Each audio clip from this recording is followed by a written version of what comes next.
द्या. आता त्या पूर्वीच्या काळच्या शिक्षा वेगळ्या होत्या, आत्ताच्या शिक्षा तशा वेगळ्या.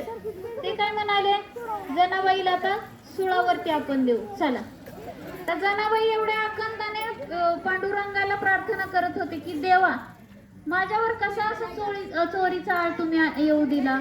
मी चोरी नाही केली असंच म्हणायच्या.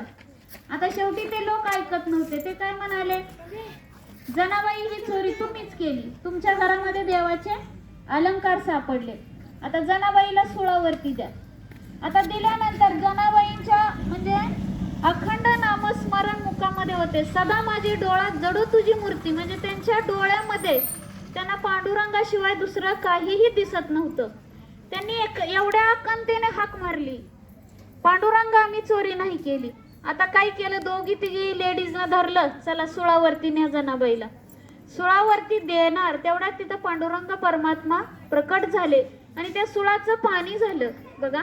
आणि ते पांडुरंग परमात्मा प्रकट झाल्यानंतर सगळ्यांनी दर्शन घेतलं आणि मग देवांनी सांगितलं जनाबाईंनी ही चोरी केलेली नाही. अशा प्रकारे जनाबाईंची सदा माझे डोळा जडो तुझी मूर्ती, म्हणजे त्यांच्या डोळ्यामध्ये सदैव त्यांच्यावरती एवढी भक्ती होती, ती इतकी तल्लीन त्या भक्तीमध्ये होती की सगळ्या गवळणी काय करायच्या, पाठीमागून यायच्या, तिला कोणी लात मारून जायचं. ती एवढी ध्यानस्थ म्हणजे त्या ठिकाणी झाली होती त्या वाड्याच्या समोर. कुणी मारलं, कुणी काय डोक्यावरती हांडा, पण तिच्या सदैव मनामध्ये कृष्णाची भक्ती.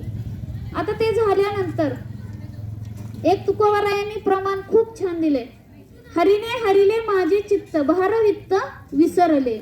आता ती एवढी